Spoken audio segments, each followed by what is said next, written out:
안녕하세요. 캘리포니아 변호사 차변입니다.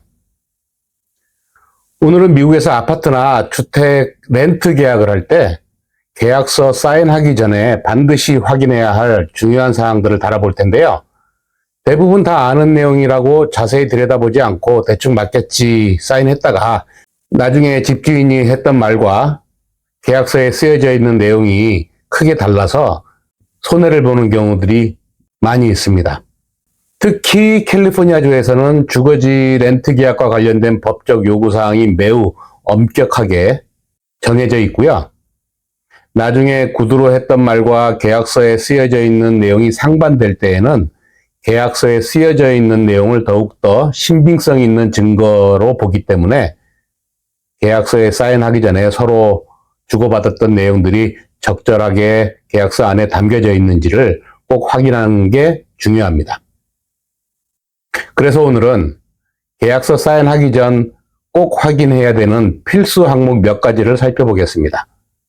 다 아는 내용이라고 가볍게 넘기지 마시고 아무리 귀찮아도 최소한 이것만큼은 꼭 확인한다. 그런 마음으로 끝까지 시청해 주시면 감사하겠습니다. 첫 번째, 계약서 사인하시기 전에 꼭 확인해야 될 중요한 내용은 렌트 페이먼이겠죠? 렌트 금액과 지불 조건. 우선 렌트 페이먼 같은 경우는 넘버, 숫자로 쓰여져 있으니까 놓치지 않겠죠? 쉽게 보일 것이고요. 예를 들어서 한 달에 2,000불, 2,500불, 3,000불 이렇게 써 있으니까 그걸 꼭 계약 내용과 맞는지 확인하시고요. 그 다음에 중요한 게 매월 언제 어떤 식으로 지불을 하는지 꼭 명시하고 확인되어야 합니다. 예를 들어 매월 1일 또는 매월 10일, 매월 월말 우편으로 보내는 건지 계좌 이체를 통해서 페이를 하는 건지 이런 것들을 명시해 놓지 않으면 나중에 분쟁이 생길 수 있어요. 받았다 안 받았다 얘기가 나올 수 있겠죠. 그 다음에 중요한 게 이 월 렌트 페이먼에 전기세, 수도세, 가스비 같은 유틸리티가 포함되어 있는 건지 아니면 따로 추가로 내야 하는 건지 이런 것들도 랜드로드와 합의한 내용이 명시가 되어야 되겠습니다. 두 번째로는 term of lease and renewal. 계약 기간, 그 다음에 어떻게 계약 기간 만료 후에 어떻게 갱신을 하는지, 갱신 방법 이런 것들을 명확하게 기입을 해 놓으셔야 합니다. 예를 들어 1년 계약 기간이면 1년 계약이 만료된 이후에 자동으로 1년이 더 연장 갱신이 되는 것인지 아니면 먼스 투 먼스로 가는 것인지 아니면 갱신을 위해서는 또 다른 법적인 절차를 추가적으로 밟아야 하는지 예를 들어서 노티스를 보낸다든지 억셉트를 한다든지 뭐 이런 것들이 필요한 것인지를 랜드로드와 쌍방 간에 합의한 이후에 꼭 그것이 계약서에 정확하게 명시되어 있는 것을 확인하셔야 됩니다. 왜냐하면 최초 1년 예를 들어서 계약 기간이 1년이라고 했을 때 1년이 지난 후에 몇 달간을 더 살았단 말이죠. 그런데 이제 몇 달 후에 내가 이사 갈 일이 생겼을 때 이게 자동 갱신으로 1년 연장이 된 건지 또는 먼스 투 먼스로 넘어간 건지 아니면 갱신이 되지 않은 건지 이 상황에 따라서 계약 위반 여부 또는 상대방에게 전달해야 될 노티스의 종류 그리고 만약에 계약 위반이 있었다면 위약금 여부 등 이런 것들이 결정이 되겠죠. 그러니까 이 계약 기간, term of lease와 renew 할 때 이런 것들이 자동으로 갱신되는 건지 아니면 month to month인지 갱신을 하기 위해서는 따로 절차를 밟아야 하는 건지 그런 것들을 명시하시고 꼭 확인하셔야 됩니다. 그 다음에 계약을 중도에 해지할 경우에 그 조건과 절차에 대해서도 명시를 해 놓으셔야 되고요. 예를 들어 계약을 중도에 해지하려면 30일 전 노티스를 보내야 된다든지 또는 뭐 60일 노티스를 보낸다든지 위약금은 1개월 렌트비로 한다든지 이런 세부 사항들을 명확하게 명시해 놓지 않으면 나중에 이런 것들 때문에 분쟁이 일어나겠죠. 그 다음 세 번째로 security deposit, 보증금 문제인데요. 캘리포니아에서는 이 보증금이 최대 2개월치 렌트비 이하 그러니까 그 2개월치 렌트비를 넘을 수 없도록 법적으로 제한이 있습니다. 그래서 이 Security Deposit 액수를 정확하게 확인하고요. 2개월치가 넘는지 안 넘는지 확인하시고 그 다음에 Security Deposit을 반환하는 조건에 대해서도 꼭 명시를 하셔야 됩니다. 이 시큐리티 디파짓에 대해서 캘리포니아 주법에는 정확하고 구체적으로 명시가 되어 있는데요. California Civil Code Section 1950.5G 여기에 보면 Return of Security Deposit에 대해서 명시가 되어 있어요. 테넌트가 move out 한 이후에 21일 이내에 Security Deposit을 반환하도록 명시가 되어 있고요. 만약에 거기에 감가상각비, 수리비 이런 것들이 필요하다 그러면 그 스테이먼을 인보이스, 에스티메이트 이런 것들을 자세하게 구비해서 테넌트한테 프로바이드 하도록 하고 있습니다.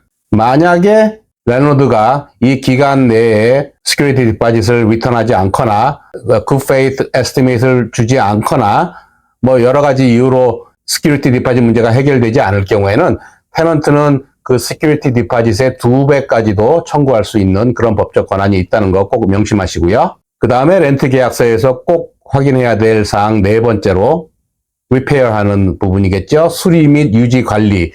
집안 내부에 어떤 문제가 생겼을 경우, 다시 말해서 가전제품이나 뭐 이런 데 파손이 있거나 그러면 뭐 테넌트가 수리를 한다. 또는 전기, 수도, 뭐 플러밍, 지붕, 루핑 이런 데 문제가 있을 경우에는 랜로드가 수리를 한다.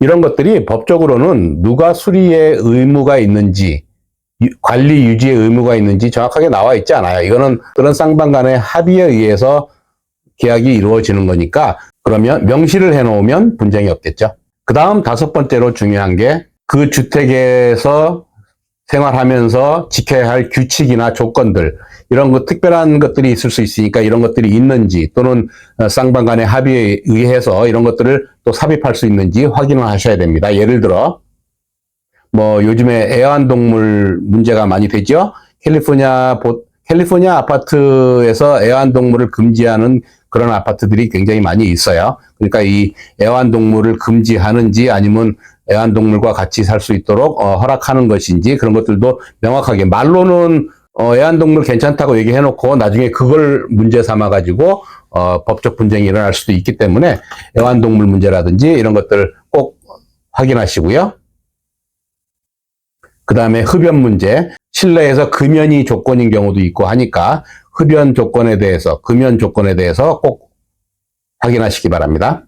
그 다음 여섯 번째로 시설 이용 규칙, 커먼 에리아 말하는 거죠. 주차장이라든지 계단, 복도, 엘리베이터 이런 것들을 이용하는 규칙들, 세탁실, 사용할 수 있는 시간들이 있을 수 있겠고요. 예를 들어서 세탁소 같은 경우는 또 사용할 때마다 추가로 요금을 내야 되는 경우도 있을 것이고요. 그렇기 때문에 이런 시설 사용 규칙에 대해서도 확실히 짚고 넘어가야 됩니다.